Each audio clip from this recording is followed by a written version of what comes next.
आपका बहुत बहुत स्वागत है धन्यवाद इस खास कार्यक्रम में। अमित शाह का जो दौरा हुआ, करीब 4 दिन तक यहाँ पर रहे, अलग अलग कार्यक्रम किए, उसमें उन्होंने कहा कि हाँ, हम पाकिस्तान से बात नहीं करेंगे, हम युवाओं से बात करेंगे, जिसका जिक्र आपने भी किया। फिर क्या वजह है कि इस राज्य में एक पार्टी जिसके पास सबसे शुरू में सत्ता की कमान गई, शेख अब्दुल्ला, उनके बेटे और फिर उनके बाद से उनके पोते भी मुख्यमंत्री रहे, और फारूक अब्दुल्ला जो है नेशनल कॉन्फ्रेंस के लीडर, वो बार बार कह रहे हैं कि पाकिस्तान से बात किए बिना कश्मीर में जो है सो शांति नहीं बहाल हो सकती। क्या वजह है कि ये लोग अब भी जो है सो इस तरह का रुख अपना कर बैठे हैं? क्या यह जो है सेपरेटिस्ट टेंडेंसीज को ही रेनफोर्स करने की कोशिश है? मुझे लगता है कि इन राजनीतिक सवालों पर मैं न बोलूं तो ही अच्छा है। हमारे प्रशासन की या भारत सरकार की नीति क्या है, वो गृह मंत्री जी के वक्तव्य ने स्पष्ट कर दिया है। कौन क्या सोचता है ये महत्वपूर्ण नहीं है। जम्मू कश्मीर की आवाम का हित किसमें है, ये हमारे लिए सबसे महत्वपूर्ण मुद्दा है। कुछ लोगों के लिए हम काम नहीं करना चाहते। 1.25 करोड़ लोगों में कैसे खुशहाली आए, समृद्धि आए, कैसे शांति स्थापित हो, ये हमारा लक्ष्य है। मजबूत प्रशासन जाहिर है आपका लक्ष्य, जिसकी आपने बात की। एक जो खतरनाक चीज जो देखने को मिली कि भारत और पाकिस्तान के बीच लंबे समय बाद एक मैच हुआ T20 का, और उसमें जो है सो इस श्रीनगर में, जो कि वहाँ के एक मेडिकल कॉलेज में, एक दूसरे इंस्टीट्यूशन में, यहाँ पर छात्रों ने पाकिस्तान के समर्थन में, पाकिस्तान की जब जीत हुई उस मैच में, उसके समर्थन में नारे लगाए। इस तरह की जो टेंडेंसीज है उसको कैसे जो रोका जा सकता है? क्या इनके खिलाफ कड़ी कार्रवाई करके जो है सो इस तरह की जो ताकतें हैं जो कि एक तरह से ओवरग्राउंड वर्कर के तौर पर काम कर रही हैं, उनको हम क्रश कर सकते हैं? नहीं, प्रशासन का मंतव्य बड़ा स्पष्ट है।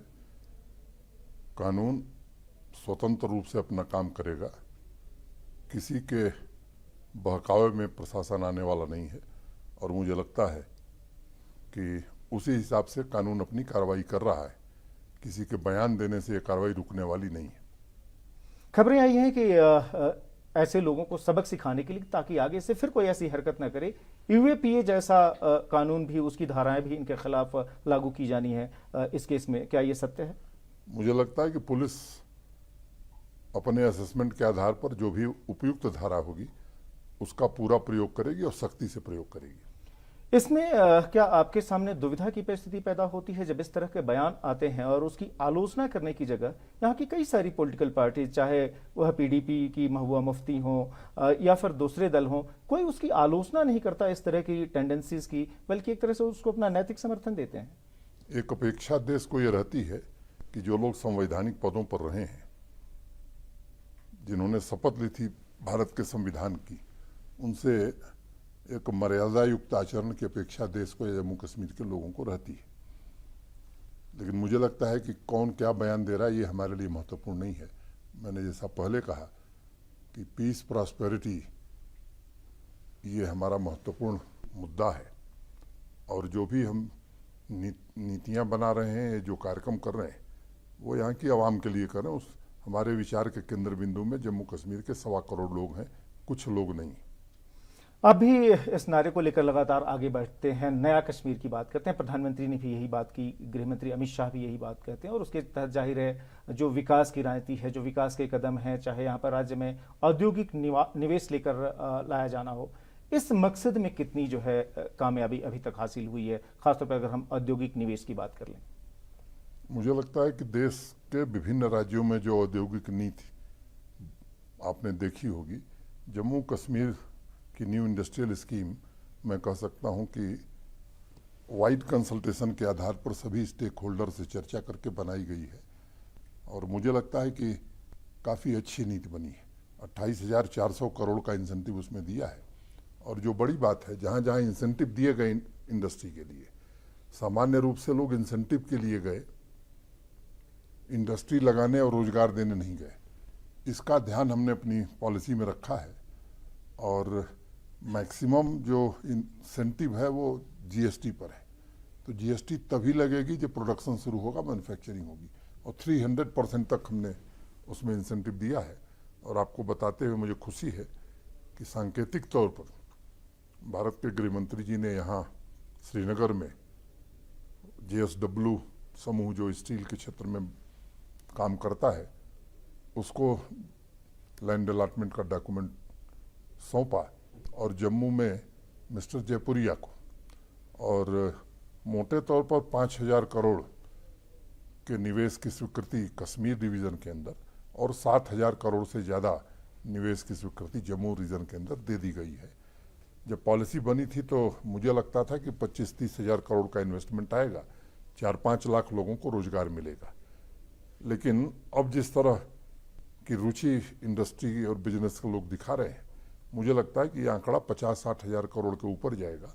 10 लाख युवाओं को रोजगार मिलेगा। अभी दुबई गवर्नमेंट से भी एक हमारा MOU साइन हुआ है। आज सुबह ही मुझे एक दुबई में, आप जानते हैं वो फेमस चेन है लुलू की, वो मुझसे मिल करके गए हैं। तो मैं मानता हूं कि निवेश की संभावनाएं बढ़ती जा रही हैं और ये आवश्यक भी है। मुझे लगता है कि ये महरूम रखा गया जम्मू कश्मीर के लोगों को। दुनिया में या देश के बाकी हिस्सों में जो कुछ हो रहा है वो यहाँ के लोग न देख सकें, यहाँ के कुछ लोग, उनके बच्चे विदेश में पढ़ सकें, उनका इलाज विदेश में हो सके, ऐसी व्यवस्था तो थी। लेकिन जम्मू कश्मीर के सामान्य नागरिक का इलाज अच्छी जगह हो, अच्छे एकेडमिक इंस्टीट्यूशंस आए, ये व्यवस्था नहीं कर पाए थे। और जहाँ तक आपने कहा कि नए कश्मीर का, तो मैं आपको बताना चाहता हूँ कि 3 मेडिकल कॉलेज 2014 के पहले थे यहाँ। आज नाम भी मैं बता देता हूँ, government medical college Srinagar, government medical college Jammu और एक स्कीम शेर Kashmir institute of medical sciences. आज 7 नए मेडिकल कॉलेज, जिसमें 5 फंक्शनल हो गए हैं और 2 का शिलान्यास गृह मंत्री जी ने किया है, उधमपुर और हंदवाड़ा, जो 2 वर्ष में चालू हो जाएंगे। 2 एम्स जम्मू और अवंतीपुरा मैंने Srinagar, 2 cancer institute, bone institute, इस तरह की अनेक सुविधाएं, 7 नर्सिंग कॉलेज, 12,041 वेलनेस सेंटर, ये हेल्थ सेक्टर में प्रधानमंत्री जी के कारण यहाँ हो पाया है। अगर मैं स्पोर्ट्स इंफ्रास्ट्रक्चर की बात करूं तो PMDP आप जानते हैं, प्राइम मिनिस्टर डेवलपमेंट प्लान में 200 करोड़ रुपए उन्होंने दिए थे और अरुण जेटली जी के नाम से एक बड़ा स्टेडियम अंतर्राष्ट्रीय स्तर का अलग बन रहा है। तो शायद देश का एक अकेला UT है जम्मू कश्मीर, जहाँ हर जिले में मोटे तौर पर आपको स्टेडियम मिल जाएगा, इंडोर स्टेडियम मिल जाएगा। और एक अभियान हमने शुरू किया है कि हर पंचायत में एक प्ले फील्ड होना चाहिए। और मुझे बताते हुए खुशी है कि मोटे तौर पर 85% पंचायतों में हम खेल का मैदान बना चुके हैं। जो बचे हैं उन्हें भी हम पूरा कर लेंगे। नया कश्मीर वो है जहां 4500 युवा क्लब हैं। नया कश्मीर वो है जहां एक साथ 45,000 नौजवान अपनी आकांक्षाओं को, अपनी अभिलाषा को पूरा करने के लिए देश के गृह मंत्री से बात करते हैं। नया कश्मीर वो है जहां से लंबे समय बाद श्रीनगर से शारजाह की फ्लाइट शुरू हो गई है। नया कश्मीर वो है जहां सुचेतगढ़ में रिट्रीट सेरेमनी हो रही है। पूरे जम्मू कश्मीर के विभिन्न स्थानों पर मैं समझता हूं कि एक योजनाबद्ध ढंग से ऐसा काम किया जा रहा है कि जो यहाँ की मूल संस्कृति रही है, उस संस्कृति, उस कला, साहित्य, इसका भी प्रचार प्रसार हो और निश्चित रूप से नौजवानों के मन में एक बात आए कि हमारी जो परंपरा है, उस परंपरा पर हमें फिर आगे बढ़ना है और गुमराह नहीं होना है। नए कश्मीर की जो आपकी मुहिम है और जिसमें आपने बताया कि किस तरीके से सफलता मिल रही है, क्या वह कुछ लोगों को, खासतौर पे जो सीमा पार से जो ताकतें हैं, खासतौर पे पाकिस्तान, उसको रास नहीं आ रही, या फिर यहाँ पर भी कई सारी पॉलिटिकल पार्टीज, अभी एक बयान फारूक अब्दुल्ला का आया कि यह जो है आर्टिकल 370 को जो एबॉलिश किया गया कश्मीर से, उसका लावा बनकर निकल रहा है। इस तरीके के जो प्रदर्शन हो रहे हैं या फिर किलिंग्स हो रही हैं या फिर जो पाकिस्तान के समर्थन में मैच के दौरान नारे लग रहे हैं, कैसे देखते हैं आप इस तरह के बयान जब होते हैं, जब एक तरह से आप ये सपने देखते हैं, उस पर काम करते हैं? मेरी मजबूरी है कि किसी राजनीतिक व्यक्ति के बयान पर मैं प्रतिक्रिया नहीं दे सकता, मेरे पास दायित्व तो दूसरा है। लेकिन एक बात मैं कह सकता हूँ कि श्रीनगर की सभा में गृहमंत्री जी ने 2-3 सवाल पूछे। एक सवाल पूछा कि यहाँ जो लोग हैं, 10,000 से ज़्यादा लोग थे, कोई इसमें से एक आदमी बतावे कि 1 इंच भूमि आपकी गई है। लोगों ने हाथ उठा करके कहा कि नहीं साहब, हमारी 1 इंच भूमि नहीं गई है। उनने पूछा कि सबके घर में गैस पहुँच गई है? लोगों ने कहा हाँ पहुँच गई है। बिजली पहुँच गई है? पहुँच गई है। 100% वैक्सीनेशन हो गया है? हाँ हो गया। लोग आप के भी साथी रहे होंगे जिन्होंने कवर किया होगा। तो मुझे लगता है कौन क्या कहता है ये महत्वपूर्ण नहीं है।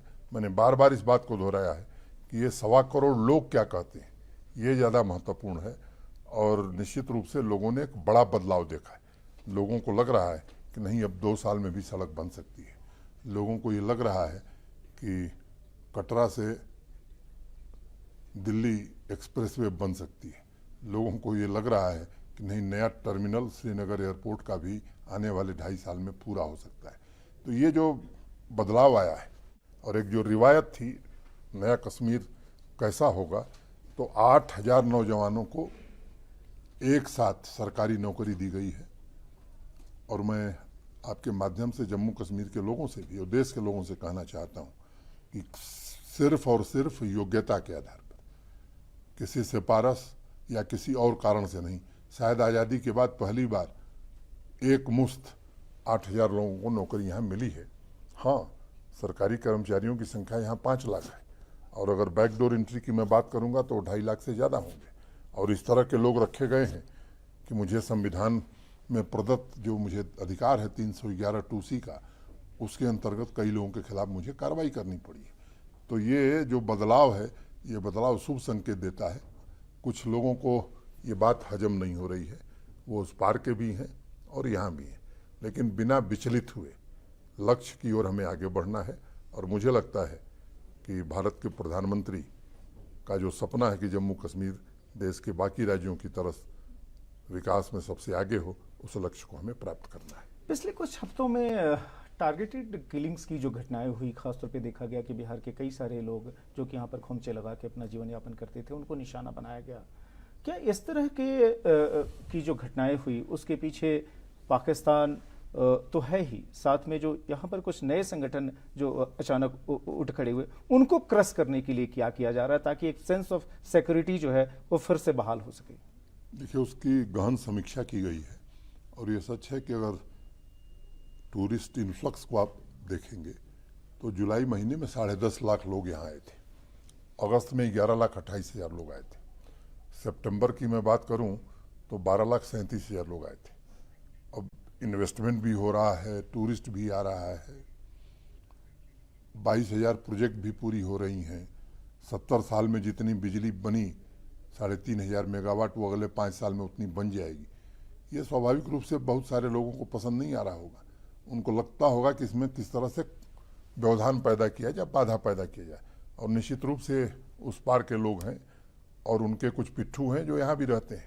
लेकिन एक बात मैं स्पष्ट करना चाहता हूँ, जहाँ कुछ घटनाएं हुई हैं, हमारी पूरी संवेदना उन परिवारों के साथ है, लेकिन उनके जो आंसू बहे हैं उसका हिसाब सूद सहित कर लिया जाएगा। और मुझे नहीं लगता है कि, जैसा मैंने पहले ही कहा, कि सरकार की नीति बड़ी स्पष्ट है कि हम पीस बाई करने में विश्वास नहीं करते हैं, पीस इस्टेब्लिश करने में विश्वास करते हैं। और पाताल तक भी होंगे तो ऐसे तत्वों को खोज करके उन्हें कानून के हवाले किया जाएगा, कठोर दंड दिया जाएगा। आपने कहा कि जो इस तरह के टेररिस्ट ऑर्गेनाइजेशन है, टेररिस्ट हैं, उनके खिलाफ कड़ी कार्रवाई की जाएगी। एक जो बड़ा चैलेंज है जो पाकिस्तान हमेशा प्ले करते रहा है, खासतौर पे जो तालिबान का जिस तरीके से अफगानिस्तान में कब्जा हुआ है, एक घुसपैठ की कोशिश लगातार होती रही है, एक जो फुल फ्लेज जो स्ट्रेटजी है और खासतौर पे प्रोवोक भी करने की कोशिश की जा रही है। कई सारे जो लोग पहले यहाँ सत्तारूढ़ रहे कि देखिए जैसो आप 370 एबॉलिश करने के बावजूद आप जो है टेररिज्म को कंट्रोल नहीं कर पाए। ये जो है इस तरह की जो एक तरह से कह सकते हैं जो व्यंग जो है, इसको आप कैसे देखते हैं? देखिए, आपका स्टैंडर्ड क्या है, मुझे लगता है किसी चीज़ को मापने का एक पैमाना होता है। आपकी ऊंचाई कितनी है, आप कितने लंबे हैं, ये सेंटीमीटर या इंच में नापा जा सकता है। मेरी लंबाई कितनी है, वो सेंटीमीटर या इंच में नापा जा सकता है। अब मौत का आंकड़ा देना ये मुझे लगता नहीं कि वाजिब है, और मैं मानता हूँ कि मौत का कोई मुआवजा भी नहीं होता है। लेकिन अगर आंकड़ों की मैं बात करूँ तो सामान्य नागरिक की जितनी जान गई है उस कालखंड में, सुरक्षा बलों की जितनी जाने गई हैं उसकी और इसकी तुलना करेंगे तो मुझे लगता है कि आपको स्पष्टता आ जाएगी। लेकिन उनका मानदंड दूसरा था, हमारा मानदंड है कि एक भी किलिंग नहीं होनी चाहिए। एक भी किलिंग है तो हमारे लिए चुनौती है और हम वो स्थिति पैदा करके ही रहेंगे। आपने कहा कि टेररिज्म से पूरी सख्ती से निपटा जाएगा, एक भी किलिंग होने नहीं दी जाएगी, कोशिश ये होगी। एक दूसरा आपने मुद्दा बीच में लिया कि करप्शन के खिलाफ आपने किस तरीके से यहाँ क्रुसेड किया है। जाहिर है NIA ने कई सारे जो है सो मामले इस मामले में दर्ज किए हैं। लगातार जो है जो सेपरेटिस्ट जिनको फंडिंग की जाती रही उनके खिलाफ अभियान चला। ये भ्रष्टाचार के खिलाफ जो मुहिम है, आपने कहा कि कई सारे जो ओवरग्राउंड वर्कर्स थे वो भी जो छुपे हुए थे सरकारी कर्मचारियों के वेश में, वो मुहिम कहां तक पहुंची? देखिए, जो सरकारी एजेंसियां हैं जिनका जो दायित्व है, चाहे वो एनआईए हो, ईडी हो, वो अपना काम कर रही हैं। मुझे लगता है कि जहाँ तक भ्रष्टाचार का मुद्दा है, तो जहाँ आदमी है वहीं भ्रष्टाचार है। आप टेक्नोलॉजी का जितना अधिक उपयोग करेंगे, भ्रष्टाचार की गुंजाइश वहीं कम होगी। तो 2-3 बड़े फैसले हम लोगों ने किए हैं। एक तरफ से जीएफआर पूरी तरह लागू कर दिया है, बीम्स पर हम आ गए हैं। अब कोई भी काम बिना एडमिनिस्ट्रेटिव अप्रूवल, फाइनेंशियल सैंक्शन और ई टेंडर के अब यहाँ संभव नहीं है। हम जियो टैगिंग भी कराते हैं, फिजिकल वेरिफिकेशन भी कराते हैं। मैं ये मानता हूँ कि 100% हम सफल हुए, ऐसा नहीं है, होगा, लेकिन काम हो रहा है। हो सकता है कि 100 रुपये में 80 रुपये का ही हो रहा, 70 रुपये का भी हो रहा, लेकिन वो जमाना लद गया कि बिना काम के ही भुगतान हो जाता। तो एक बड़ा बदलाव आया है और उसके कारण निश्चित रूप से परिस्थितियां काफी बदली हैं। हमारे जो चुने हुए जनप्रतिनिधि हैं, खासतौर से पंच, सरपंच, पीडीसी मेंबरान, चेयरमैन, डीडीसी के मेंबर, डीडीसी के चेयरमैन, तो फंड, फंक्शन और फंक्शनरी तीनों उनको ट्रांसफर किया है। और मुझे बताते हुए खुशी है कि डिस्ट्रिक्ट अपेक्स का जो बजट है वो चुने हुए प्रतिनिधियों से चर्चा करके बना है। ये ठीक है कि परिस्थिति विपरीत थी, कोविड का बड़ा जोर था उस समय, लेकिन अगला जो बजट होगा, इनकी महत्वपूर्ण भूमिका हम और बढ़ाना चाहते हैं। और सही मायनों में जो 73rd और 74th अमेंडमेंट है कॉन्स्टिट्यूशन का, उसको हम जमीन पर उतारना चाहते हैं। और मैं आपको एक बात बताना चाहता हूँ कि देश में अकेला जम्मू कश्मीर यूटी है जहाँ 27 डिपार्टमेंट हमने ट्रांसफर कर दिए हैं। केरला जिसका बड़ा उदाहरण दिया जाता है, आप उसे तुलना करके देखिए। लेकिन एक नई व्यवस्था है, हमारे जो साथी चुन करके आए हैं, अच्छे से बाकी दूसरे देश के हिस्सों में जा करके वो भी समझ सकें। इस ट्रेनिंग का भी प्रोग्राम हम चला रहे हैं और भी इसको तेज गति से करेंगे। तो मुझे लगता है कि इन जनप्रतिनिधियों की भागीदारी के कारण भी भ्रष्टाचार रुकेगा, ऐसा मैं मानता हूँ। निगरानी इनकी अगर ठीक रहेगी तो जो लोग इन कार्यों को करते हैं उनके मन में भी एक कहीं न कहीं बराबर भय बना रहेगा कि ये चुने हुए प्रतिनिधि हमारी निगरानी कर रहे हैं। तो मैं मानता हूं कि इससे हमें मदद मिलेगी। आखिरी सवाल, जम्मू कश्मीर के अवाम के लिए आपका क्या मैसेज होगा? खासतौर पे जब अमित शाह यहाँ आए थे, उन्होंने कहा कि भाई हिंसा का रास्ता छोड़कर विकास के रास्ते पर सबको आगे बढ़ना है, और युवाओं से उन्होंने खासतौर पर अपील की थी। पॉलिटिकल प्रोसेस आपने ऑलरेडी शुरू की हुई है, पंचायतों के चुनाव हुए, किस तरीके से एम्पावर किया गया उसकी आपने बात की। प्रधानमंत्री ने खुद एक मीटिंग की थी जिसमें सबको आश्वस्त भी किया था कि डिलिमिटेशन वगैरह की प्रोसेस के बाद से जो है पूर्ण राज्य के दर्जे की बात वगैरह होगी। जो एक मैसेज है जो जम्मू कश्मीर के अवाम के लिए जो है, जो नए कश्मीर की आपकी जो मुहिम है, वो क्या देना चाहते हैं, खासतौर पे तब जबकि राष्ट्र विरोधी ताकतें अपनी तरफ से कई सारी ऐसी कोशिश करती हैं कि यहाँ का माहौल बिगड़े? मैं 2 खंडों में बात शुरू करूंगा। एक, सामान्य नागरिक की जो मूलभूत आवश्यकताएं पर्याप्त बजट के बावजूद जम्मू कश्मीर के नागरिक वो नहीं पा सके, जिसमें मैं बात सड़क, बिजली और पानी की करता हूँ। पहली प्राथमिकता इसे 2 वर्ष में पूरा करना। दूसरी प्राथमिकता कि अब यहाँ का नौजवान भी artificial intelligence, 3D printing, robotics, big data analytics की बात करना चाहता है। और इसीलिए 2 सेंटर हमने यहाँ बनाए हैं, एक बारामूला में, एक जम्मू में टाटा टेक्नोलॉजी के सहयोग से। ऐसे 12 सेंटर हम और बना रहे हैं। तो शांति हो, विकास हो, समृद्धि हो, टूरिस्ट आवे और निवेश के कारण अधिक से अधिक युवाओं को रोजगार के अवसर मिले। इसलिए हमारे विचार के केंद्र बिंदु में युवा, महिला, किसान और श्रमिक, मैं समझता हूँ कि हमारी प्राथमिकता है। विद्यार्थी, मैं जानता हूँ कि यहाँ के नौजवानों में टैलेंट बहुत है, उसे अवसर मिलेगा तो निश्चित रूप से वो सर्वोच्च स्थान हासिल करेगा और जम्मू कश्मीर के साथ साथ भारत का नाम भी रोशन करेगा। और जब आज़ादी का हम अमृत महोत्सव मना रहे हैं तो हम भी इसी कल्पना के साथ, जो प्रधानमंत्री जी की मंशा है कि जब आज़ादी के 100 वर्ष पूरे होंगे भारत तो दुनिया में ताकतवर बनेगा, जम्मू कश्मीर भी अपनी विशेष पहचान इस देश में बना सके। धन्यवाद न्यूज़ 18 नेटवर्क से बातचीत के लिए और हमारे इस खास कार्यक्रम में।